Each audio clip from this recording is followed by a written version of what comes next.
Eran las 3 de la mañana y yo seguía sentado en el mismo sillón donde llevaba más de 2 horas esperando. No había encendido ninguna luz.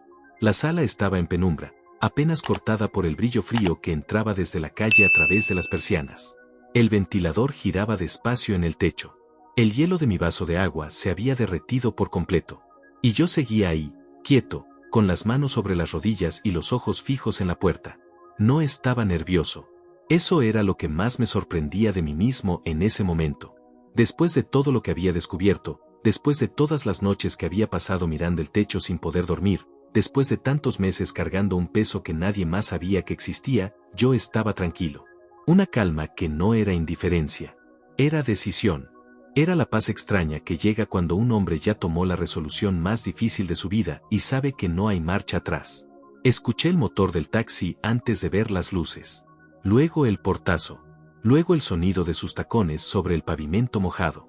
Marina siempre usaba tacones cuando salía con él. Con nosotros, con los niños, con la familia, usaba tenis o sandalias. Pero cuando iba a verlo, se vestía diferente. Olía diferente. Volvía diferente. Yo lo había notado hace mucho tiempo. Solo que durante demasiado tiempo me convencí de que estaba imaginando cosas. La llave entró en la cerradura. La puerta se abrió despacio, como si ella intuyera que algo no estaba bien. Y entonces tropezó. No con un mueble. No con un escalón. Tropezó con la primera de las 3 maletas que yo había dejado alineadas en el pasillo antes de sentarme a esperar. La escuché contener el aliento. Hubo un silencio breve, denso, como el segundo antes de que caiga un rayo. Y luego encendió la luz del pasillo. Vi su silueta desde la sala. Ella no me había visto todavía. Estaba mirando las maletas con una expresión que yo no le había visto antes. No era confusión. Era miedo. El tipo de miedo que siente alguien que ha estado haciendo algo malo durante mucho tiempo y de repente siente que el suelo se mueve bajo sus pies. Entonces me vio. Elías. Dijo mi nombre como si fuera una pregunta. Como si no estuviera segura de que era yo el que estaba sentado ahí en la oscuridad. ¿Qué haces despierto a esta hora? No respondí de inmediato. La dejé estar en ese silencio unos segundos más. Que lo sintiera. Que lo respirara. ¿Tenemos visitas?, preguntó luego, señalando las maletas con un gesto nervioso, intentando que su voz sonara casual. Intentando que todo pareciera normal. Como siempre lo había intentado. Como llevaba años haciéndolo. Me levanté despacio. Fui hasta la entrada sin prisa. Me detuve frente a ella a menos de 2 metros de distancia y la miré a los ojos. Esos ojos que yo conocía desde hacía 15 años. Esos ojos que me habían dicho te amo en el altar, que habían llorado cuando nacieron nuestros hijos, que me habían mirado durante años con una expresión que yo había confundido con amor y que ahora entendía que era otra cosa completamente distinta. No, dije. Alguien se va. Adivina en 3 intentos quién es. Ella abrió la boca. La cerró. Sus ojos se movieron hacia las maletas y luego volvieron a mí. Yo podía ver cómo su mente trabajaba a toda velocidad, buscando una salida, una explicación, una forma de transformar ese momento en algo que pudiera controlar. Marina era así. Siempre había sido así. Inteligente. Calculadora. Capaz de leer una situación y adaptarse antes de que los demás terminaran de procesar lo que estaba pasando. Pero esta vez no había salida. Porque esta vez yo no era el Elías que ignoraba las señales para no hacer preguntas incómodas. Esta vez yo no era el hombre que prefería creer una mentira cómoda antes que enfrentar una verdad que dolía. Esta vez yo había pasado semanas preparando ese momento con la misma paciencia y precisión con la que había construido todo lo demás en mi vida. Y no iba a dejar que una mirada, ni una lágrima, ni una explicación de última hora deshicieran lo que ya estaba decidido. Me volví, caminé de regreso al sillón, y me senté otra vez. Tienes toda la noche para pensar, le dije sin mirarla. Yo no tengo ninguna prisa. Ella se quedó parada en la entrada durante lo que me parecieron varios minutos. Escuché su respiración. Escuché el momento exacto en que quiso decir algo y se contuvo. Y luego escuché sus pasos alejarse hacia el pasillo, hacia el cuarto. Y yo me quedé sentado en la oscuridad, como había estado antes de que llegara, pero sintiéndome completamente distinto por dentro. Porque lo que Marina no sabía era que yo llevaba 15 años construyendo esa vida con mis propias manos. 15 años levantándome antes que todos, trabajando cuando nadie me veía, sacrificando cosas que nunca le conté a nadie para que ella y los niños no les faltara nada. 15 años siendo el hombre que estaba. Y en algún punto de esos 15 años, mientras yo seguía construyendo, ella había decidido que lo que teníamos no era suficiente. Pero lo que ella nunca entendió, lo que nunca calculó en todos sus planes, era que un hombre tranquilo no es un hombre dormido. Y que hay una diferencia enorme entre un hombre que no dice nada porque no sabe, y un hombre que no dice nada porque todavía está esperando el momento correcto. Esa noche, el momento había llegado. Y yo llevaba mucho tiempo listo. Para entender lo que pasó esa noche, hay que entender lo que fue esa vida. Y esa vida no empezó con traiciones ni con maletas en el pasillo. Empezó con una tarde de octubre, hace 16 años, cuando Marina entró al taller donde yo trabajaba para preguntar por el precio de una reparación de carrocería. Traía un carro viejo, una sonrisa que no pedía permiso para ocupar el espacio, y una forma de hablar directa que me descolocó desde el primer segundo. No era el tipo de mujer que espera que le expliquen las cosas 2 veces. Preguntaba, evaluaba, decidía. Me gustó eso. Me gustó mucho. 3 meses después estábamos juntos. 1 año después vivíamos en el mismo apartamento. Y 2 años después de aquella tarde de octubre, nos casamos en una ceremonia pequeña, con poca gente, porque ninguno de los dos era de esos que necesitan un escenario grande para comprometerse. Yo tenía 29 años. Ella 27. Y yo estaba completamente convencido de que había encontrado a la persona con la que iba a construir todo. Y construimos. Eso no puedo negarlo. Durante los primeros años, construimos de verdad. Yo seguí en el taller, pero fui creciendo. Pasé de empleado a socio, y después de socio a dueño. No fue rápido ni fue fácil. Fueron años de madrugar, de manos sucias, de noches haciendo cuentas en la mesa de la cocina mientras Marina dormía. Hubo momentos en que el dinero no alcanzaba y yo no se lo decía a ella para no preocuparla. Hubo meses en que aplacé cosas que necesitaba para que a ella no le faltara nada. No lo hice porque me lo pidiera. Lo hice porque así era yo. Porque así entendía el amor. Como algo que se construye todos los días con decisiones pequeñas que nadie ve. Cuando nació nuestro primer hijo, Ramón, yo sentí algo que no tengo palabras exactas para describir. Era como si de repente todo lo que había hecho hasta ese momento tuviera un peso distinto. Un sentido más claro. Me convertí en padre con la misma seriedad con la que me había convertido en esposo y en trabajador. Estuve en cada cosa. En cada despertar de madrugada, en cada enfermedad, en cada primera vez. No era el padre que llegaba a casa y saludaba desde lejos.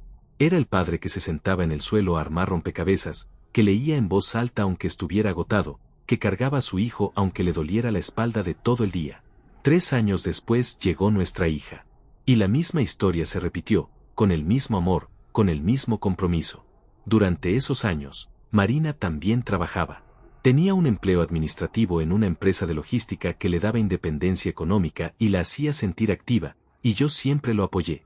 Nunca fui el tipo de hombre que necesita que su mujer dependa de él para sentirse importante. Al contrario, me gustaba verla capaz. Me gustaba que tuviera su propio mundo fuera de casa.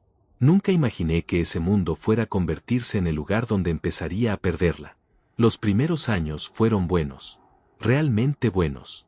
Teníamos problemas como cualquier pareja, discusiones normales, momentos difíciles, pero había algo que siempre sentí que nos sostenía. Una complicidad. Una historia compartida. La sensación de que éramos un equipo. Pero hay un momento, y no puedo decirte exactamente cuándo fue, en que algo cambió. No hubo una pelea grande. No hubo una crisis visible. Fue algo más sutil. Más silencioso. Como cuando el agua de un río empieza a cambiar de dirección tan despacio que nadie lo nota hasta que ya está fluyendo hacia otro lado. Marina empezó a llegar más tarde.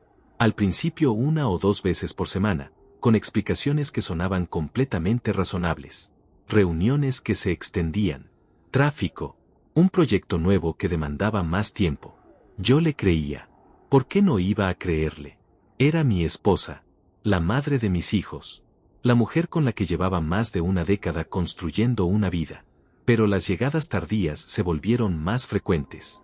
Y las explicaciones empezaron a tener pequeños huecos. Cosas que no cerraban del todo si uno se ponía a pensar con calma. Una reunión un martes por la noche que ella había mencionado por primera vez ese mismo martes.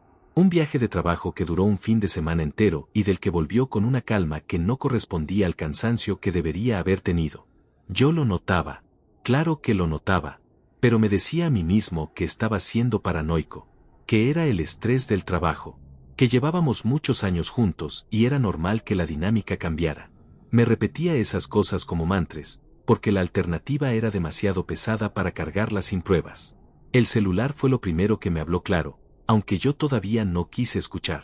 Marina siempre había sido abierta con su teléfono. Lo dejaba en cualquier lugar, nunca le ponía contraseña, a veces me pedía que le leyera un mensaje cuando tenía las manos ocupadas.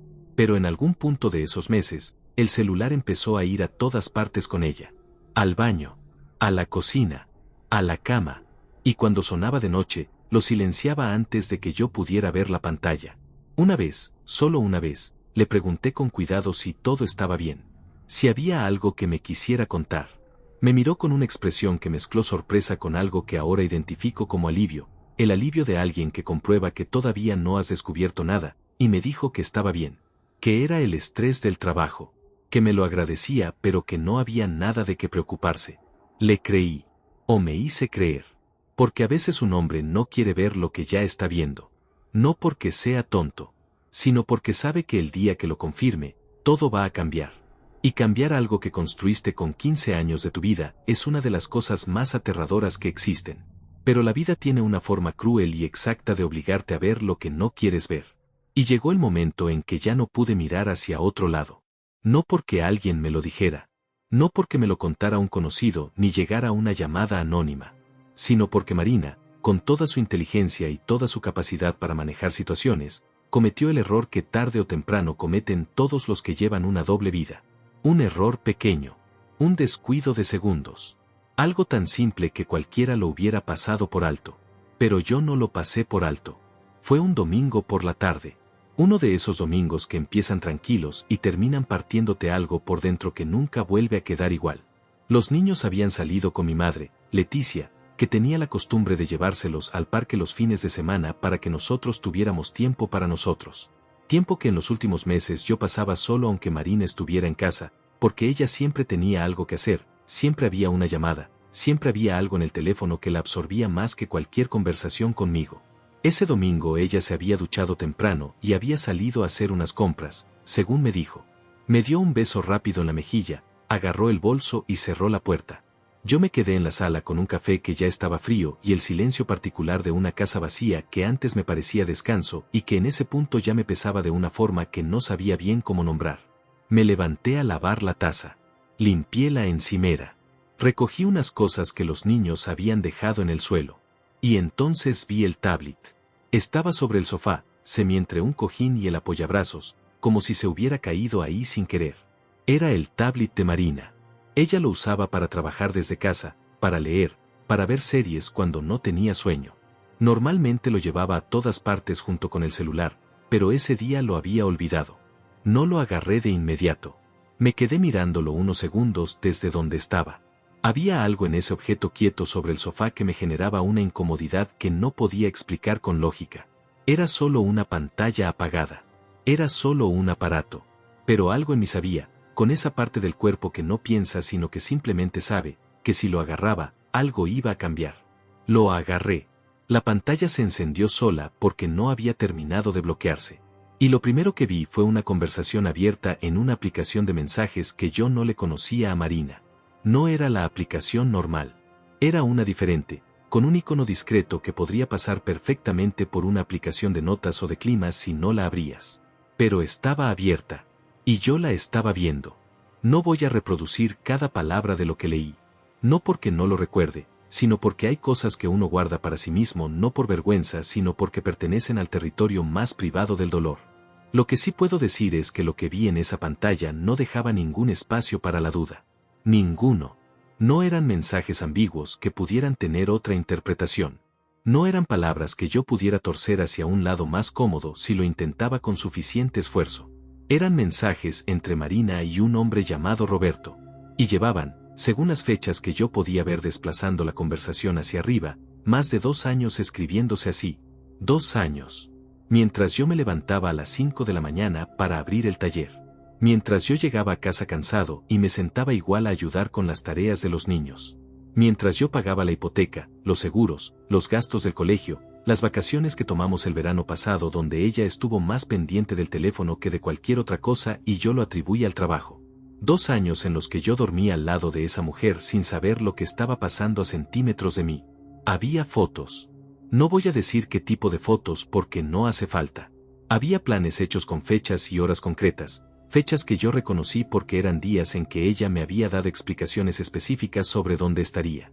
Había conversaciones donde le decía cosas y ella respondía con una calidez, con una ligereza, con una libertad emocional que yo hacía años que no recibía de su parte y que en algún momento había dejado de notar que me faltaba. Y había una frase. Una sola frase que Marina le había escrito a ese hombre en un mensaje de hace aproximadamente 8 meses y que se me quedó grabada con una precisión que ninguna otra cosa de esa conversación tuvo. Le escribió: él nunca se da cuenta de nada. Es demasiado ocupado siendo perfecto. La leí 2 veces. La leí una tercera. Demasiado ocupado siendo perfecto. Así era como me veía. Así era como le describía a su amante la vida que yo había construido con mis propias manos. No como un esfuerzo, no como un sacrificio compartido, sino como una inconveniencia, como el ruido de fondo de una vida que ella ya había decidido que no era suficiente para ella, pero que tampoco estaba dispuesta a dejar porque le resultaba cómoda. Apagué la pantalla del tablet. Lo puse exactamente donde lo había encontrado, en el mismo ángulo, semí entre el cojín y el apoyabrazos. Me aseguré de que todo estuviera igual que antes. Y luego fui al baño, abrí el grifo del agua fría, y me mojé la cara durante un tiempo que no supe calcular. No lloré. Quiero ser honesto sobre eso. No porque no sintiera nada, sino porque lo que sentí en ese momento no era del tipo que sale por los ojos. Era del tipo que baja despacio hasta el estómago y se instala ahí como un bloque de algo pesado y frío que cambia la temperatura de todo lo que lo rodea. Era una confirmación. Y las confirmaciones, cuando llevan meses preparándose en silencio dentro de uno, no llegan como explosiones. Llegan como cuando finalmente ves en el mapa el lugar exacto donde siempre estuviste perdido. Ahora lo sabía. Ya no era una sospecha. Ya no era una corazonada que podía ignorar cuando me convenía.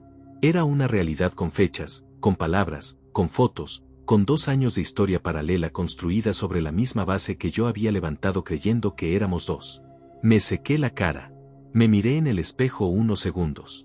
Y tomé una decisión que no anuncié en voz alta porque no había nadie a quien decírsela, pero que sentía sentarse dentro de mí con una solidez que no había sentido en mucho tiempo. No iba a decir nada todavía. No iba a confrontarla esa noche cuando volviera de sus compras. No iba a esperarla con el tablet en la mano y los ojos rojos. No iba a hacer lo que cualquier hombre herido hubiera hecho en ese momento, que era explotar, gritar, romper algo, exigir explicaciones en medio del caos emocional donde las palabras salen torcidas y las decisiones se toman mal. Yo no iba a hacer eso. Porque lo que Marina no entendía, lo que nunca había entendido de mí, era que mi tranquilidad nunca había sido ignorancia.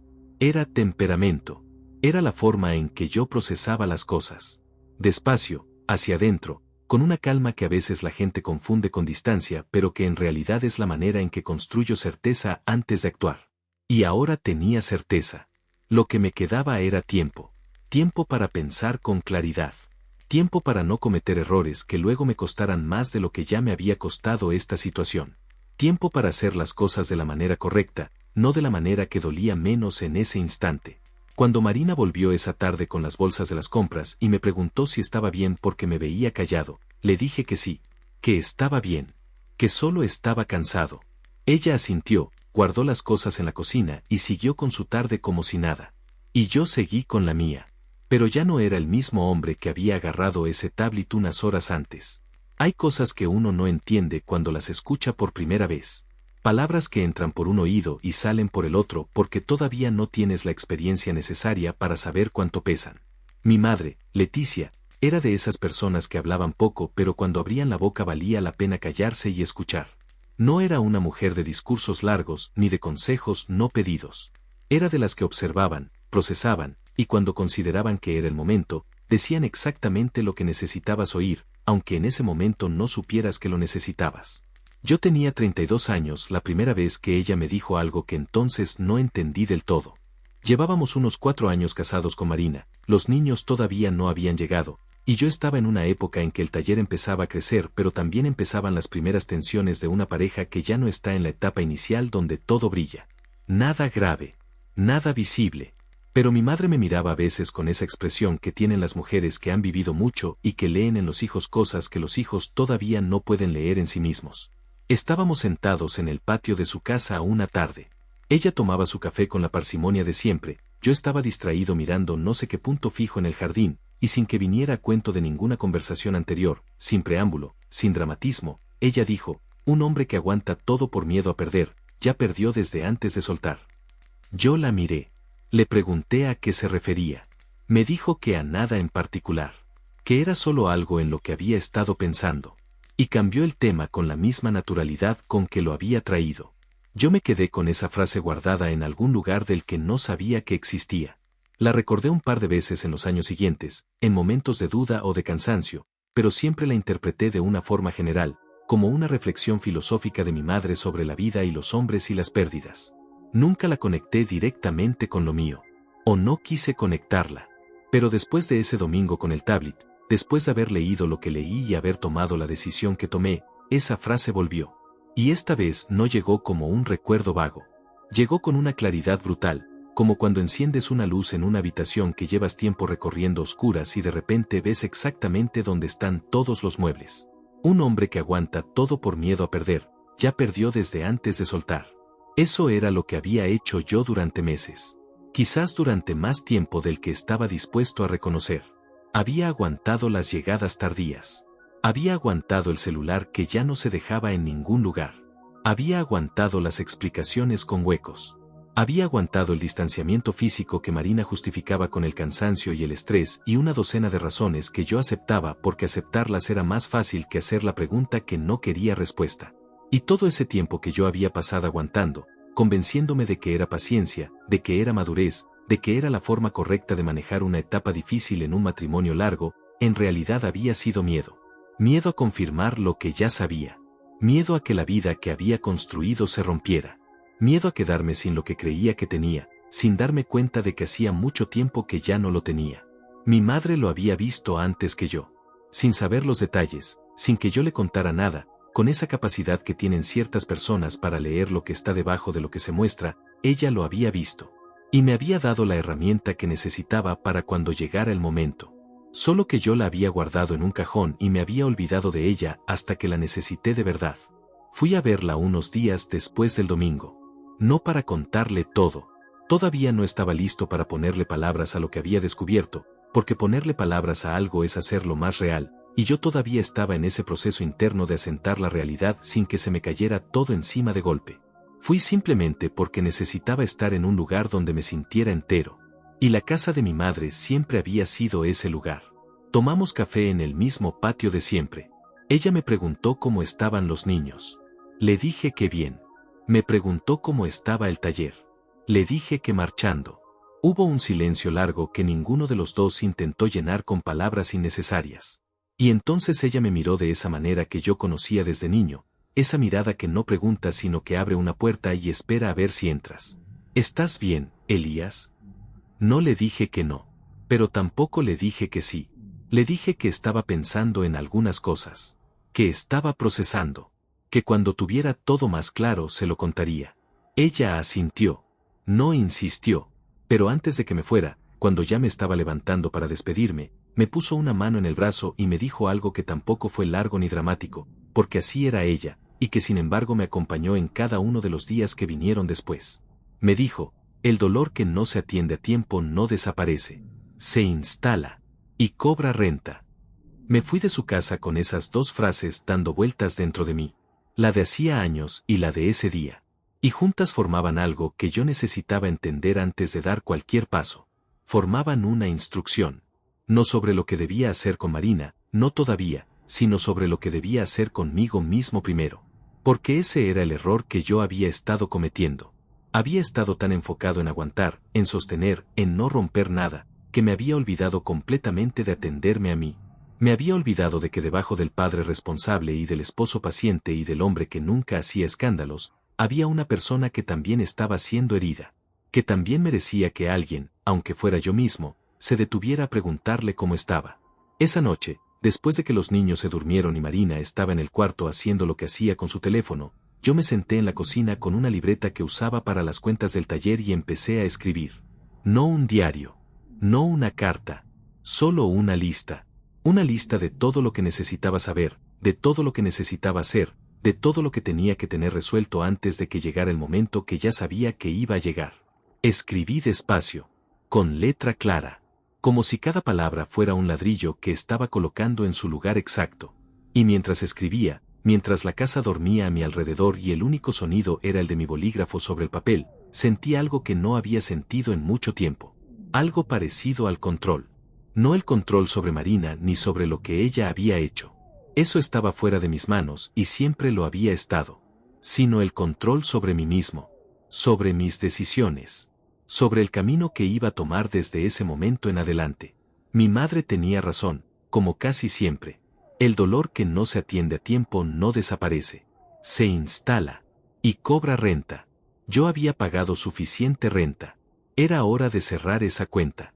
La primera llamada que hice fue un lunes por la mañana, desde el taller, con la puerta de la oficina cerrada y el ruido de las herramientas afuera funcionando como una cortina de sonido que me daba privacidad sin que nadie notara nada diferente. Llamé a Benjamín. Benjamín era mi amigo desde hacía más de 20 años. Nos conocimos en el barrio donde crecimos, hicimos la secundaria juntos, y aunque la vida nos había llevado por caminos distintos, él hacia el área legal y yo hacia el trabajo mecánico, nunca perdimos el contacto. Era el tipo de amigo que no necesita que le expliques todo desde el principio porque ya conoce suficiente de ti para entender con la mitad de las palabras. Y era abogado. Eso en ese momento no era un detalle menor. Cuando contestó y escuchó mi voz, me preguntó qué pasaba. Le dije que necesitaba verlo, que era importante, que prefería no hablar por teléfono. Hubo una pausa breve de su parte, el tipo de pausa que hace alguien que está evaluando el tono de lo que acaba de escuchar, y luego me dijo que ese mismo día a las 7 de la tarde, en el café que quedaba a 3 cuadras de su oficina. Llegué puntual. Él ya estaba ahí con 2 cafés pedidos y una expresión seria que me dijo que había llegado preparado para escuchar algo que no iba a ser fácil. Me senté. No hice preámbulos largos porque con Benjamín nunca los había necesitado. Le conté lo del tablet. Le conté las fechas, los mensajes, las fotos, la frase que Marina le había escrito a Roberto sobre mí. Le conté los meses previos, las señales que yo había ignorado, la decisión que había tomado de no confrontar todavía y de hacer las cosas con orden. Él me escuchó sin interrumpir. Con esa capacidad que tienen los buenos abogados y los buenos amigos, que a veces son la misma persona, de dejar que el otro termine antes de abrir la boca. Cuando terminé, se recostó en el respaldo de la silla, tomó un sorbo de café, y me miró. ¿Ya decidiste que quieres el divorcio?, me preguntó. Sin rodeos. Sin suavizarlo. Le dije que sí, que no era una decisión tomada en caliente ni en el momento de la rabia, que llevaba días procesándolo y que estaba seguro. Asintió. Y entonces empezó a hablar con esa claridad ordenada que siempre me había admirado de él, porque Benjamín era de los que cuando cambiaban de modo y se ponían en función de resolver, era como ver a alguien encender un motor que estaba diseñado exactamente para eso. Me explicó lo que necesitaba saber. Que lo primero era documentar. No de forma ilegal, no de forma que pudiera complicarme más adelante, sino de forma inteligente. Guardar capturas de pantalla de lo que había visto en el tablet si todavía tenía acceso a esa información. Registrar fechas, patrones, cualquier cosa que construyera un panorama claro de la situación. No para usarlo como arma emocional, sino como respaldo en caso de que el proceso legal lo requiriera. Me habló de cuentas. Me dijo que lo primero que debía hacer, antes de que Marina tuviera cualquier indicio de lo que se venía, era revisar el estado real de nuestras finanzas compartidas. Los ahorros, las inversiones, los bienes. No para esconder nada, sino para saber exactamente con qué contaba y con qué no. Me recomendó abrir una cuenta individual a mi nombre donde empezara a mover una parte de mis ingresos del taller de forma gradual y discreta. Nada que fuera una transferencia masiva que levantara sospechas. Solo un reordenamiento tranquilo y sistemático de lo que era mío por derecho propio. Apunté todo en la misma libreta donde había empezado mi lista días antes. Benjamín me miró haciendo eso y dijo algo que se me quedó grabado: el que se prepara en silencio siempre llega mejor parado que el que reacciona en voz alta. Esa frase la subrayé 2 veces. Las semanas que siguieron fueron las más extrañas de mi vida. porque por fuera, todo seguía igual. Yo me levantaba a la misma hora, llevaba a los niños al colegio cuando me tocaba, abría el taller, volvía a casa, cenaba con la familia, veía un rato de televisión, me acostaba. La rutina de siempre. La misma que había tenido durante años. Solo que ahora debajo de esa rutina había otra capa, invisible para todos menos para mí, donde yo estaba haciendo algo completamente diferente. Fui al banco un martes. Abrí una cuenta a mi nombre con una cantidad inicial de $2,000 que saqué en efectivo de los ingresos del taller sin que pasara por ninguna cuenta compartida. El empleado del banco me hizo las preguntas de rutina, yo respondí con normalidad, y salí de ahí con una tarjeta nueva en el bolsillo que Marina nunca iba a ver en ningún estado de cuenta. Hablé con mi contador, un hombre discreto con el que llevaba trabajando casi 8 años, y le pedí que revisara conmigo el estado financiero del taller con más detalle del habitual. Quería saber exactamente cuánto valía el negocio, cuáles eran los activos, cuáles las deudas, qué parte correspondía legalmente a mi aporte individual y cuál había sido construida con recursos comunes. El contador no me preguntó por qué quería saberlo. Los buenos contadores tampoco preguntan de más. En casa, mientras tanto, yo seguía siendo el mismo Elías de siempre. Respondía cuando me hablaban. Ayudaba con lo que había que ayudar. No generé ninguna pelea, no cambié ninguna rutina, no di ninguna señal de que algo había cambiado en mí. Marina me miraba a veces con esa expresión que yo ya sabía interpretar, la de alguien que está comprobando que el terreno sigue firme bajo sus pies, y yo le devolvía una mirada tranquila que le confirmaba exactamente lo que ella quería creer. Que yo no sabía nada. Que seguía siendo el hombre demasiado ocupado siendo perfecto que ella le había descrito a Roberto 8 meses atrás. Que podía seguir haciendo lo que hacía sin consecuencias. Hubo una noche, a las 2 semanas de haber empezado todo este proceso, en que Marina llegó a casa con ese olor que yo ya conocía y esa calma particular de alguien que acaba de estar donde quería estar. Se metió directo al baño. Yo estaba en la cama, aparentemente leyendo. Cuando salió del baño y se metió entre las sábanas, apagó su lámpara y dijo buenas noches con una naturalidad que en otro momento me hubiera dolido de una forma diferente. Esa noche no dormí bien. No porque estuviera deshecho, sino porque estaba pensando, calculando, repasando la lista, asegurándome de que cada cosa estuviera en su lugar antes del momento en que todo saliera a la luz. Benjamín me llamó a mitad de ese proceso para preguntarme cómo estaba. Le dije la verdad.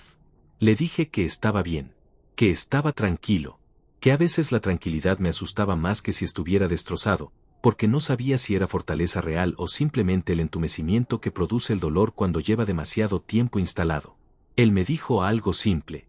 Me dijo, es fortaleza. Te conozco desde los 15 años. Siempre fuiste así. Primero procesas, luego actúas. No lo cambies ahora. Tenía razón. Seguí procesando. Seguí actuando en silencio. Seguí construyendo, pero esta vez no estaba construyendo la vida de alguien que me había traicionado. Estaba construyendo la salida. Mi salida. Hecha con la misma paciencia y la misma precisión con las que había construido todo lo demás en mi vida. Y cuando estuvo lista, cuando cada pieza estuvo en su lugar y cada documento firmado y cada cuenta ordenada y cada decisión tomada con claridad, hice lo último que quedaba por hacer. Fui a la habitación donde guardábamos las maletas. Las saqué una por una. Las llevé al pasillo. Las alineé junto a la puerta de entrada con el mismo cuidado con el que se coloca algo que no va a moverse hasta que alguien lo recoja. Y luego fui a sentarme en el sillón de la sala, apagué las luces, y esperé. Eran las 2:40 de la madrugada cuando escuché el motor del taxi detenerse frente a la casa. Me lo sé porque miré el reloj en ese momento, no porque estuviera ansioso sino porque quería tener claridad sobre cada detalle de esa noche. Quería recordarla bien. No con la distorsión que produce la rabia ni con la neblina que deja el llanto, sino con la nitidez fría y exacta de alguien que sabe que está viviendo un momento que va a definir el resto de su historia. La sala estaba completamente a oscuras. Yo había apagado hasta la pequeña luz que normalmente dejábamos encendida en el pasillo para que los niños pudieran ir al baño de noche sin tropezar. Esa noche los niños estaban en casa de mi madre. Leticia se los había llevado la tarde anterior con la excusa de que quería tenerlos el fin de semana, y yo se lo había pedido a ella sin explicarle todavía por qué, pero ella tampoco había preguntado. Solo me había mirado, había asentido, y había empacado las cosas de los niños con esa eficiencia tranquila de las mujeres que entienden más de lo que dicen. Así que la casa estaba vacía. Solo yo, la oscuridad, las 3 maletas en el pasillo, y el sonido del taxi alejándose después de dejar a Marina en la puerta. La escuché buscar las llaves en el bolso. La escuché encontrarlas. La escuché meter la llave en la cerradura con ese giro particular que tiene nuestra puerta, que siempre hay que empujar un poco hacia adentro antes de girar para que abra bien. 15 años de vivir en esa casa te enseñan esos detalles. Te enseñan el sonido exacto de cada cosa.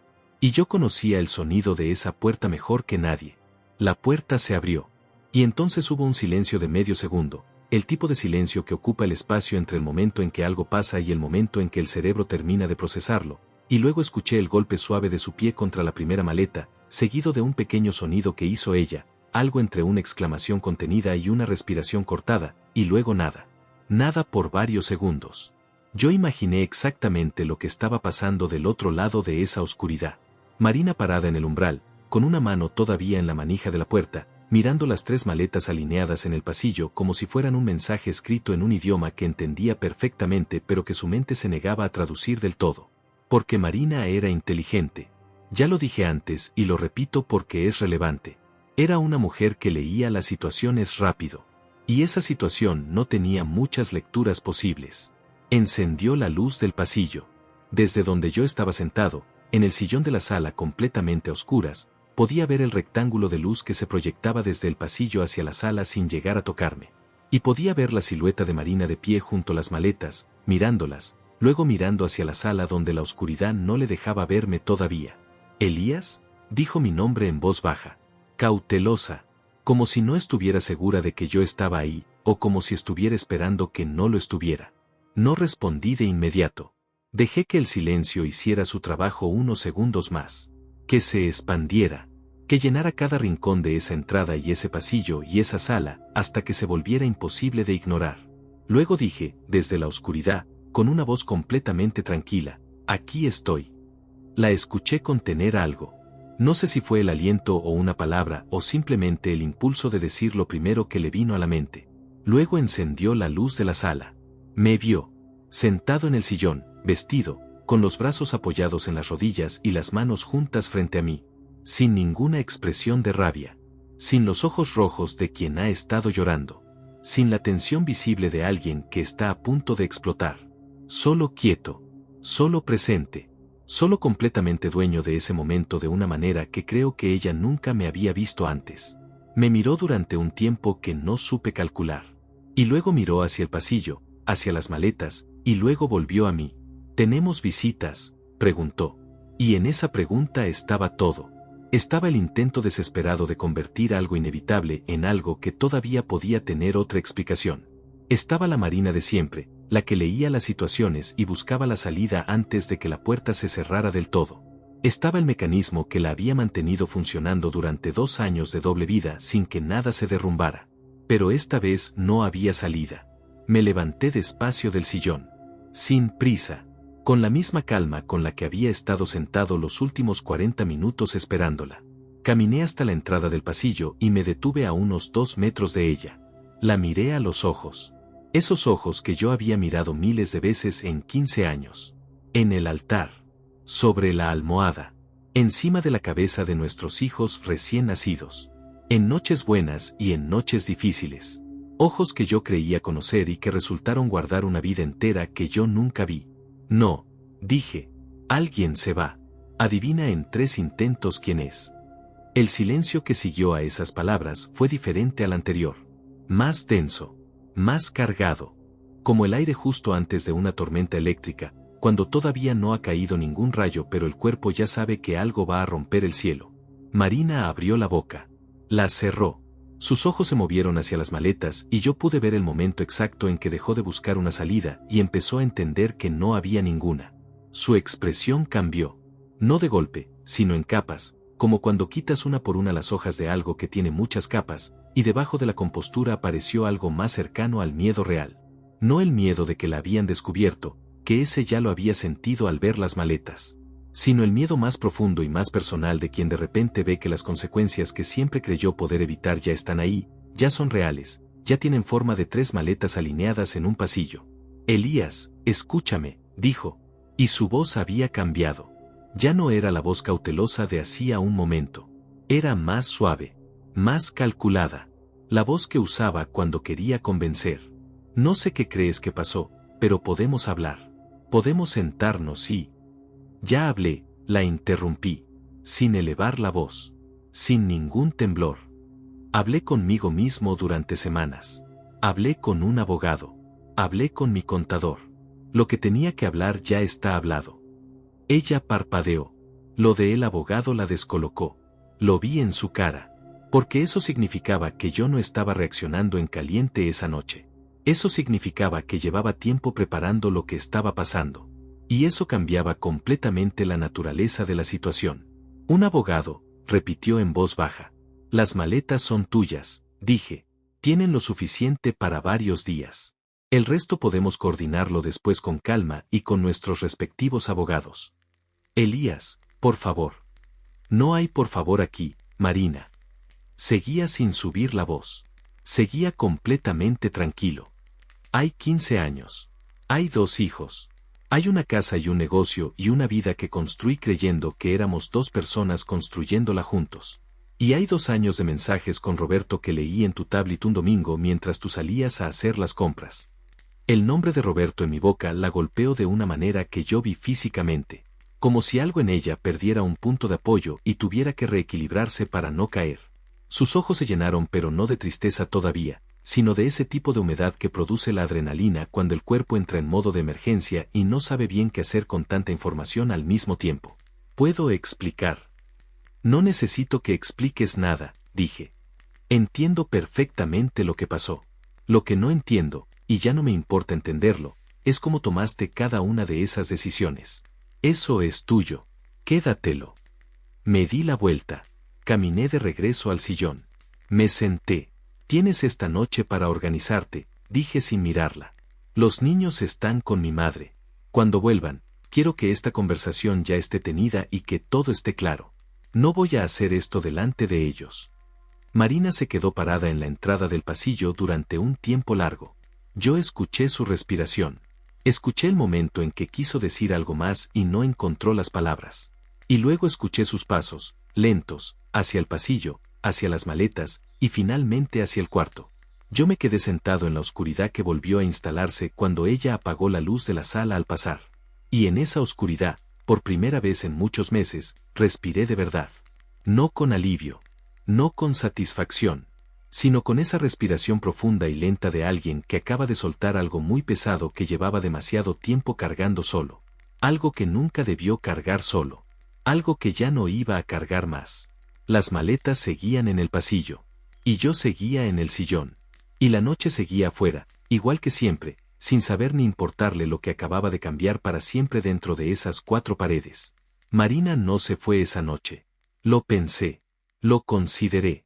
Estuve sentado en ese sillón hasta las 4:30 de la madrugada, esperando escuchar el sonido de la puerta, el ruido de las ruedas de las maletas sobre el piso, alguna señal de que había tomado la decisión de irse con la misma facilidad con la que había tomado tantas otras decisiones en los últimos 2 años. Pero no hubo nada. Solo el silencio del cuarto cerrado, en algún momento después de las 3, el sonido apagado de ella llorando al otro lado de la puerta. No me moví. No fui a consolarla. No fui a preguntarle si estaba bien.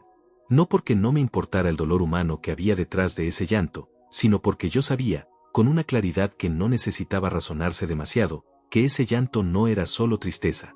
Era también cálculo.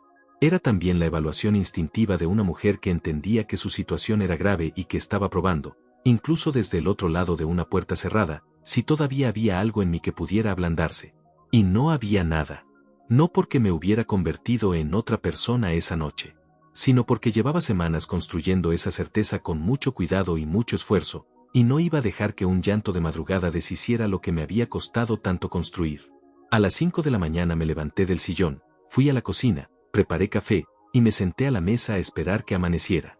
Marina salió del cuarto a las 7. Tenía los ojos hinchados y la ropa del día anterior todavía puesta, lo que me dijo que no había dormido o que había dormido muy poco.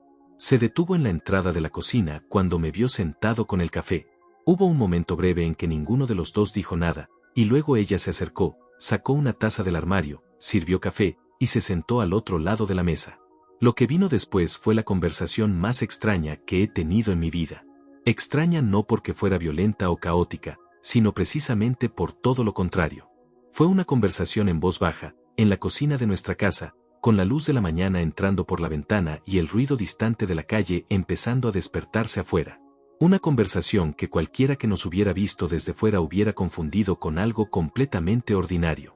Marina empezó hablando de los niños. Dijo que teníamos que pensar en ellos primero, que lo que decidiéramos tenía que hacerse de una manera que los afectara lo menos posible. Yo le dije que estaba completamente de acuerdo y que por eso mismo había pedido que estuvieran con mi madre esa noche. Que por eso mismo quería que todo estuviera hablado antes de que volvieran. Que los niños iban a estar bien porque yo me iba a asegurar de que estuvieran bien, como siempre lo había hecho. Esa última parte la dije sin intención de que sonara como lo que sonó. Pero sonó. Y Marina lo escuchó. Y por un segundo vi algo en su cara que no era defensivo ni calculado. Era algo más parecido a la vergüenza real. El tipo de vergüenza que aparece cuando alguien te recuerda, sin decírtelo directamente, todo lo que estuvo ahí y que elegiste ignorar. Luego ella intentó hablar de Roberto. Dijo que había sido un error. Que se había dejado llevar por algo que no supo manejar. Que no era lo que yo creía que era, que había sido complicado, que ella misma no entendía del todo cómo había llegado hasta ahí. Usó palabras como confusión y distancia y momento difícil que yo escuché con toda la atención del mundo y que no me movieron ni un centímetro de donde estaba. Porque yo no necesitaba entender cómo había llegado hasta ahí. Eso era, como le había dicho la noche anterior, su territorio. Lo que yo necesitaba era tener claro lo mío. Y lo mío estaba claro desde hacía semanas. Marina, la interrumpí cuando hizo una pausa. No te estoy pidiendo una explicación. Te estoy diciendo lo que va a pasar. Voy a hablar con Benjamín esta semana para iniciar el proceso. Vamos a hacer esto de la manera más ordenada posible por los niños. Si cooperas, va a ser más rápido y menos doloroso para todos. Si no cooperas, también va a pasar, solo que va a tomar más tiempo. Ella me miró. Y en esa mirada había algo que yo no esperaba ver. No había rabia. No había negación. Había, debajo de todo lo demás, algo parecido al reconocimiento. Como si una parte de ella, la parte que todavía me conocía después de 15 años, supiera que lo que yo estaba diciendo no era una amenaza emocional sino una descripción exacta de lo que iba a ocurrir. ¿No hay ninguna posibilidad?, preguntó en voz muy baja. No lo dijo con la energía de alguien que realmente cree que la respuesta puede ser sí. Lo dijo con la energía de alguien que necesita escuchar el no de manera directa para poder empezar a procesar lo que viene. No, le dije. Sin drama. Sin dureza innecesaria. Solo la palabra sola, limpia, exacta. Ella asintió. Tomó un sorbo de café. Miró por la ventana. Y entonces, después de un silencio largo, dijo algo que no me esperaba. Dijo, siempre supe que si alguna vez lo descubrías, no ibas a gritar. Sabía que ibas a ser exactamente así. No le respondí, pero me quedé pensando en esa frase durante mucho tiempo después. Porque había en ella una especie de confesión involuntaria. Había en ella la admisión de que ella me conocía. De que sabía cómo era yo. De que durante 2 años había contado, de alguna manera, con esa tranquilidad mía como parte del cálculo que le permitía seguir haciendo lo que hacía. Como si mi forma de ser fuera una garantía de que las consecuencias nunca llegarían a ser demasiado graves. Lo que no había calculado era que esa misma tranquilidad que ella había usado como margen de maniobra era también la que me había permitido prepararme durante semanas sin que ella se diera cuenta de nada. Que la misma característica que ella había interpretado como pasividad era en realidad la herramienta con la que yo había construido la salida más ordenada y más sólida que podía construir. Mi tranquilidad nunca había sido su ventaja. Había sido la mía. Esa mañana Marina hizo una maleta adicional con más ropa y cosas personales.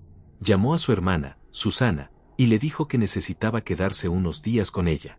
No le explicó por qué delante de mí, o quizás si lo hizo en voz baja desde el cuarto, no lo sé. Lo que sé es que 2 horas después de esa conversación en la cocina, Susana llegó con su carro, ayudó a cargar las maletas, y Marina salió por esa puerta sin mirarme a los ojos cuando se despidió. Solo dijo, voy a llamar a los niños más tarde. Le dije que estaba bien, que los niños iban a estar en casa esa tarde. Y cerré la puerta. Me quedé parado en el pasillo durante unos segundos. El pasillo donde habían estado las maletas la noche anterior y que ahora estaba vacío. Vacío de otra manera. No de la manera fría en que estaba cuando yo lo había preparado todo esperándola. Sino de una manera diferente, más permanente, más real. El vacío que deja algo cuando ya no está y uno sabe que no va a volver. Fui al cuarto. Abrí la ventana. Me senté en el borde de la cama y miré el cuarto durante un rato sin hacer nada en particular. Solo mirando. Los cajones de su lado entreabiertos. El gancho del baño donde siempre colgaba su bata y que ahora estaba vacío. El frasco de perfume que había dejado sobre la cómoda, probablemente sin darse cuenta, y que olía a ella de una manera que por un momento me resultó casi insoportable. Agarré el frasco. Lo miré. Lo puse en el cajón de su lado de la cómoda y cerré el cajón. No lo tiré. No lo rompí. No hice ningún gesto dramático con él. Solo lo guardé. Porque ese no era un momento para gestos dramáticos. Era un momento para seguir. Para respirar. Para recordarme que lo que acababa de pasar no era el final de algo, sino el principio de otra cosa que todavía no tenía forma, pero que yo iba a construir con las mismas manos con las que había construido todo lo demás. Esa tarde recogí a los niños en casa de mi madre. Leticia me abrió la puerta, me miró a la cara, y sin preguntarme nada me puso una mano en el hombro y la dejó ahí unos segundos. Eso fue todo. No necesitó más. Yo tampoco. En el carro de vuelta a casa, con los niños en el asiento trasero hablando de lo que habían hecho con su abuela, yo manejé en silencio y pensé en todo lo que venía. En las conversaciones difíciles que iba a tener que tener con ellos en los próximos días. En el proceso legal que empezaría esa semana. En las mañanas que iban a ser distintas y en las noches que iban a ser más silenciosas y en todos los ajustes grandes y pequeños que requiere reconstruir una vida que durante 15 años tuvo una forma determinada. Pensé en todo eso. Y no me paralicé. Eso era lo importante. Que lo pensé y no me paralicé. Que lo vi de frente, con toda su complejidad y todo su peso, y seguí manejando. Seguí respirando. Seguí siendo el padre que mis hijos necesitaban que fuera, especialmente ahora, especialmente en lo que venía. Esa noche los acosté, les leí un rato como hacía siempre, apagué la luz de su cuarto, y me fui a la cocina a sentarme solo con un vaso de agua. La casa estaba quieta. Y yo estaba quieto dentro de ella. No feliz. No destrozado. Algo más difícil de nombrar que cualquiera de las dos cosas. Algo que con el tiempo aprendería a reconocer como el primer momento real de una vida que por fin empezaba a ser completamente mía. El mes que siguió fue el más silencioso de mi vida adulta. No silencioso en el sentido de que no pasara nada, sino silencioso en el sentido de que todo lo que pasaba ocurría hacia adentro, en ese territorio interior donde las personas procesamos las cosas grandes sin que nadie más pueda verlo del todo. La casa seguía en pie. El taller seguía abriendo a la misma hora. Los niños seguían yendo al colegio. La vida seguía teniendo la forma externa de siempre, pero por dentro todo estaba en un proceso de reorganización que no hacía ruido pero que no paraba nunca. Benjamín movió los papeles con la eficiencia que yo esperaba de él.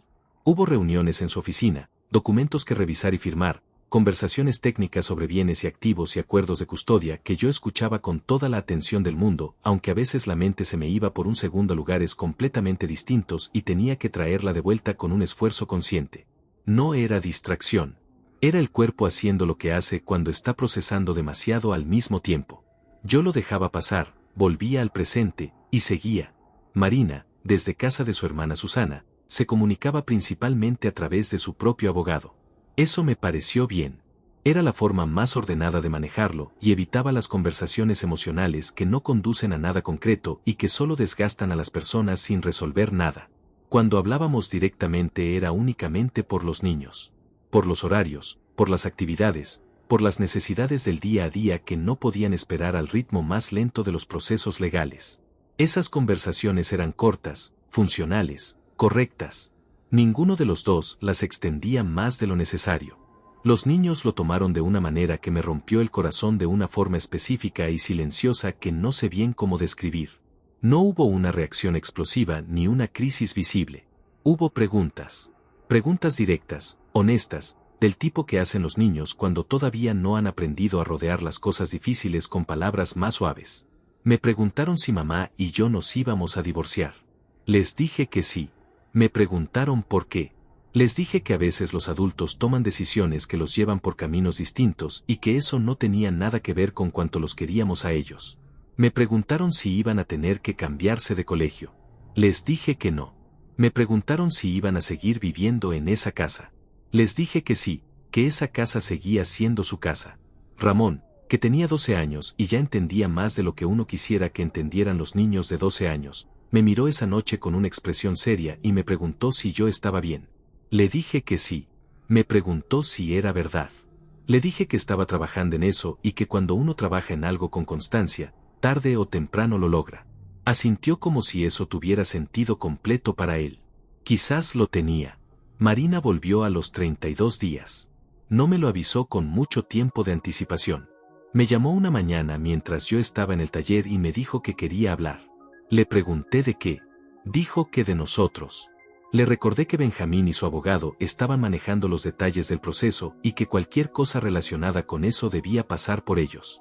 Me dijo que no era de eso, que quería hablar de nosotros de verdad, de si había alguna posibilidad de que lo que habíamos construido todavía pudiera salvarse. Hubo un silencio de mi parte que duró varios segundos. No porque no supiera qué responderle, sino porque me tomó ese tiempo procesar la magnitud de lo que estaba escuchando. 32 días después de haberse ido con sus maletas. 32 días en casa de su hermana, supuestamente con Roberto y con la vida que había elegido sobre la nuestra. Y ahora me llamaba para preguntarme si había posibilidad de salvar algo. Le dije que podíamos hablar. Que viniera esa tarde. Llegó a las 6. Traía ropa diferente a la que se había llevado en las maletas, lo que me dijo que había comprado cosas nuevas durante ese mes. Traía también una expresión que yo no le había visto antes, una mezcla de agotamiento real y de algo que se parecía a la humildad, pero que yo observé con cuidado antes de decidir qué era exactamente. Nos sentamos en la sala. La misma sala donde yo la había esperado aquella noche. Solo que ahora era de tarde, había luz natural entrando por las ventanas, y los niños estaban en el cuarto haciendo las tareas. Marina habló primero. Dijo que el mes que había pasado fuera le había dado perspectiva, que había entendido cosas que no había querido ver cuando estaba dentro de la situación, que lo que tenía con Roberto no era lo que ella había creído que era, que fuera de la estructura de lo nuestro esa relación no tenía sustento real, que se había dado cuenta de que había confundido la emoción de algo nuevo y prohibido con algo que en realidad valía la pena. Dijo que lo había terminado, que quería intentar reconstruir lo que habíamos tenido.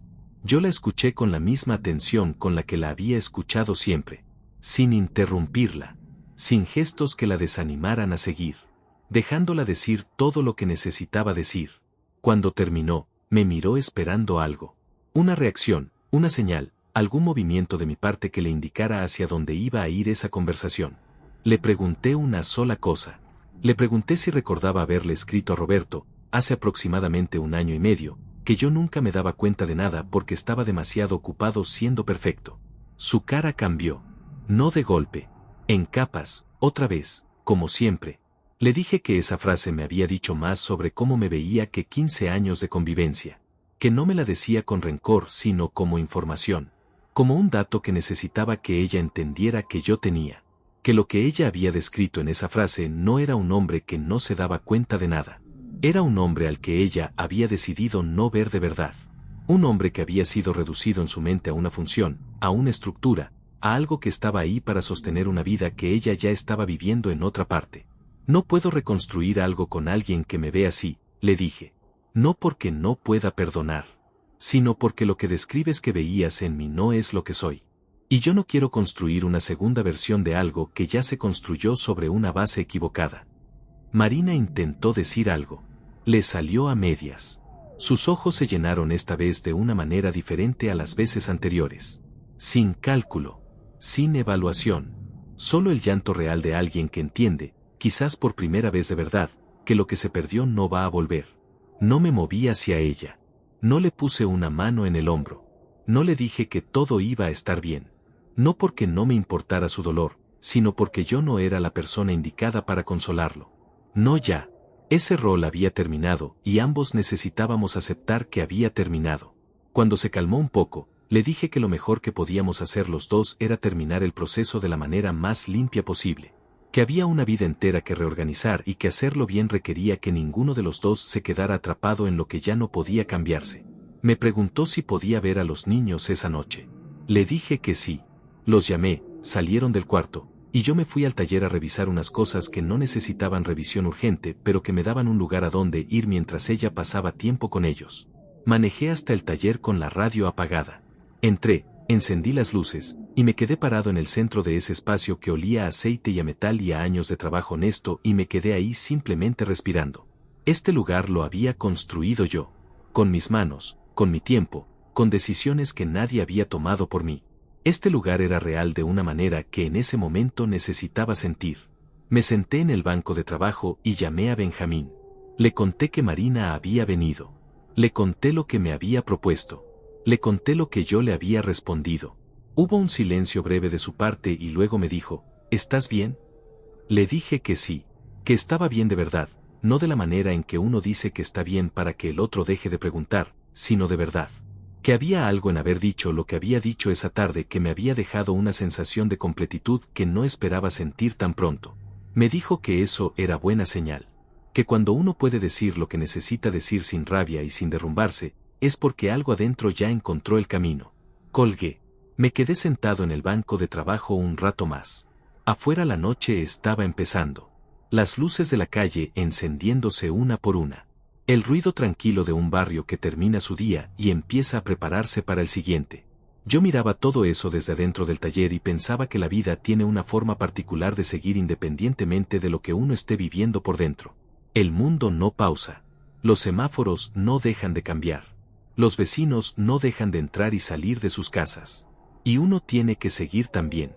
No porque el dolor no sea real, sino porque la alternativa es quedarse parado en el centro de lo que se rompió y llamar a eso vivir, cuando en realidad es solo esperar. Yo no iba a esperar. Apagué las luces del taller. Cerré con llave. Manejé de vuelta a casa donde mis hijos me esperaban. Y al entrar y escuchar sus voces desde el pasillo y ver que Marina ya se había ido y que todo estaba quieto y ordenado y en su lugar, sentí algo que no tenía nombre todavía pero que se parecía mucho, más de lo que yo hubiera esperado sentir tan pronto, a la posibilidad real de empezar de nuevo. No desde cero, desde acá, desde todo lo que era y todo lo que había construido y todo lo que sabía hacer. Desde un hombre de 44 años que había aprendido de la manera más difícil que la tranquilidad no es debilidad y que saber esperar el momento correcto no es cobardía sino la forma más inteligente y más digna de moverse por el mundo. Desde eso, desde mí, el tiempo tiene una manera particular de moverse cuando uno está reconstruyendo algo. No avanza en línea recta. No va de un punto a otro con la claridad ordenada de un mapa. Avanza en espiral, a veces hacia adelante con una velocidad que sorprende, a veces de regreso hacia un punto que uno creía haber dejado atrás, y luego otra vez hacia adelante pero desde un lugar ligeramente diferente, ligeramente más alto, ligeramente más claro.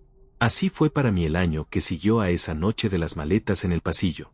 Una espiral lenta y a veces dolorosa que sin embargo, cuando uno la mira desde suficiente distancia, describe un movimiento que va hacia arriba. Los primeros meses fueron los más difíciles. No de la manera que uno podría imaginar desde afuera, no con crisis visibles ni con derrumbes espectaculares, sino de la manera callada y constante en que es difícil algo que requiere que uno se reconstruya desde adentro mientras sigue funcionando hacia afuera.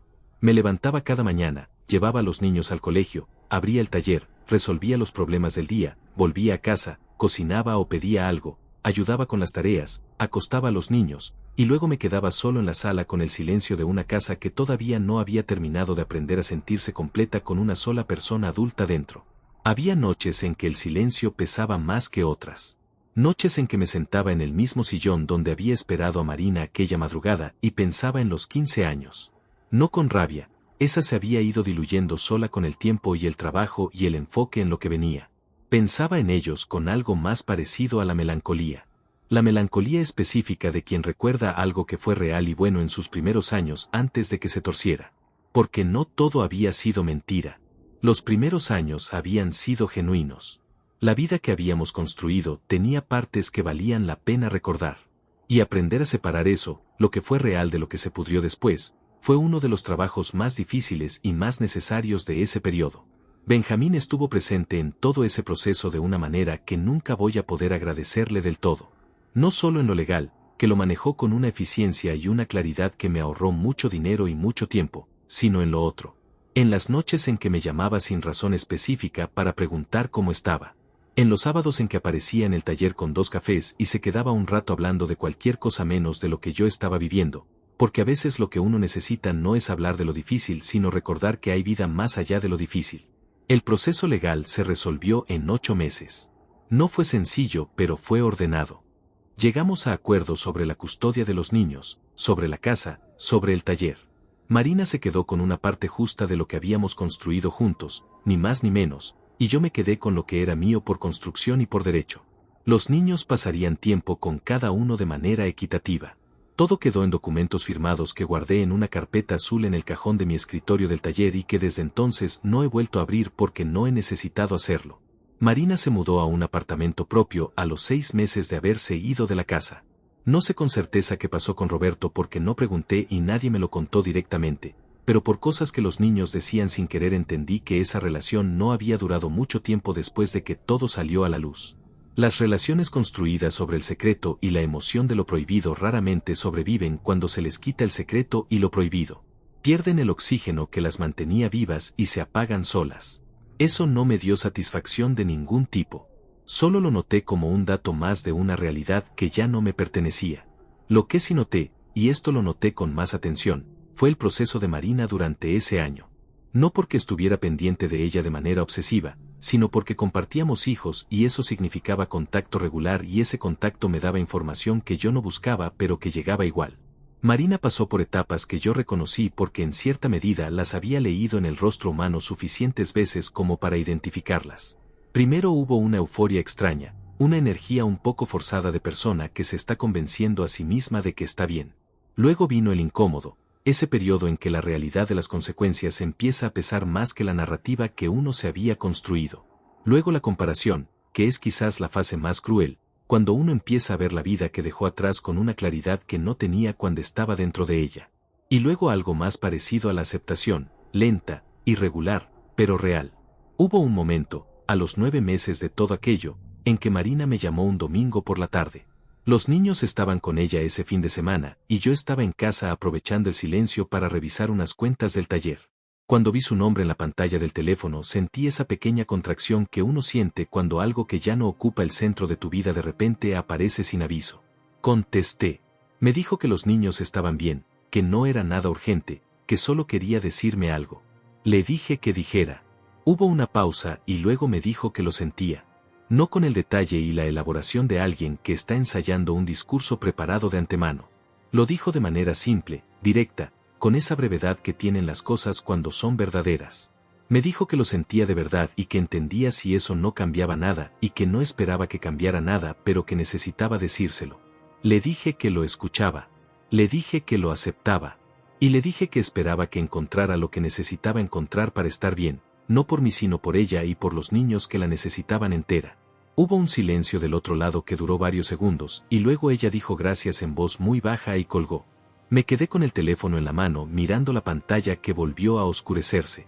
Y no sentí rabia. No sentí satisfacción. Sentí algo más parecido al cierre. Al tipo de cierre que no borra nada de lo que pasó pero que pone una última piedra sobre algo que ya estaba siendo enterrado desde hace tiempo y que con esa piedra queda cubierto de una manera que permite que el terreno encima empiece a crecer hacia otro lado. El taller creció ese año de una manera que no esperaba. No de forma milagrosa ni repentina, sino de la forma en que crecen las cosas cuando uno les dedica la energía que antes estaba ocupada en otra parte. Me concentré en el negocio con una atención que quizás nunca le había dado de manera tan completa porque siempre había tenido la mente dividida entre el trabajo y la vida de pareja y el intento constante de sostener algo que en los últimos años estaba sosteniéndose cada vez más solo con mi esfuerzo. Ahora esa energía estaba toda disponible y el taller lo notó. Contraté a un mecánico adicional. Amplié los servicios. Empecé a trabajar con 2 empresas de transporte que me daban un volumen de trabajo estable que antes no tenía. A finales de ese año, el ingreso mensual del taller era casi un 40% mayor que 12 meses antes. No me hice rico. No cambié de vida de manera espectacular. Simplemente el trabajo rindió más porque yo estaba más entero para hacerlo rendir. Leticia me visitaba los miércoles. Se había vuelto costumbre sin que ninguno de los dos lo propusiéramos formalmente. Simplemente empezó a aparecer los miércoles con algo cocinado y se quedaba a comer con los niños y conmigo y luego se iba antes de que fuera muy tarde. Esos miércoles fueron uno de los pilares de ese año. La presencia tranquila de mi madre en esa mesa, el sonido de los niños hablando con su abuela, la normalidad construida de una familia que había cambiado de forma pero que seguía siendo una familia. Eso valía más de lo que yo hubiera podido expresar en palabras. Un martes de noviembre, casi 14 meses después de aquella noche, Salí del taller a las 7 de la tarde y me detuve un momento en la puerta antes de cerrar con llave. Era una noche fresca, de esas que en noviembre ya anuncian que el año está terminando, y la calle estaba quieta con esa quietud particular de los barrios residenciales cuando la gente ya está adentro de sus casas. Me quedé ahí parado unos minutos sin razón específica, solo respirando el aire fresco, solo mirando la calle. Pensé en Elías de hacía 14 meses. El que estaba sentado en la oscuridad esperando que llegara un taxi. El que tenía 15 años de vida apilados sobre los hombros y una decisión que todavía no sabía completamente cómo iba a cambiar todo. Pensé en ese hombre con algo parecido a la compasión. No a la lástima. Compasión. La que uno siente cuando mira hacia atrás y entiende que el que estaba ahí hizo lo que pudo con lo que tenía y que de alguna manera inexplicable acertó en lo fundamental. No me había convertido en otra persona. Eso era importante entenderlo. No era un hombre nuevo ni un hombre transformado de manera radical. Era el mismo Elías de siempre, con las mismas manos y el mismo carácter y la misma forma tranquila de moverse por el mundo. Solo que ahora ese hombre estaba en un lugar que le correspondía. Un lugar que él mismo había elegido con claridad y sin miedo. Un lugar donde el silencio de la noche no pesaba sino que descansaba. Donde levantarse a las 5 de la mañana no era una carga sino simplemente el ritmo de una vida que era suya de verdad. Cerré el taller con llave. Manejé a casa. Entré y escuché a los niños desde el pasillo. Ramón estaba viendo algo en la televisión y mi hija lo llamaba desde el cuarto para pedirle algo, y los dos se respondían a los gritos con esa energía particular de los hermanos que se molestan y se necesitan al mismo tiempo. Sonreí sin que nadie me viera sonreír. Colgué las llaves en el gancho junto a la puerta, donde siempre las había colgado, y fui a la cocina a ver qué había para preparar la cena. Era una noche ordinaria. Y eso, después de todo, era exactamente lo que necesitaba. No la victoria ruidosa. No el final de película donde todo brilla y todo está resuelto y la música sube. Solo una noche ordinaria en una casa que era mía, con hijos que estaban bien, con un trabajo que crecía, con una vida que había encontrado de nuevo su peso correcto después de haber estado desequilibrada durante demasiado tiempo. Eso era suficiente. Más que suficiente. Era todo.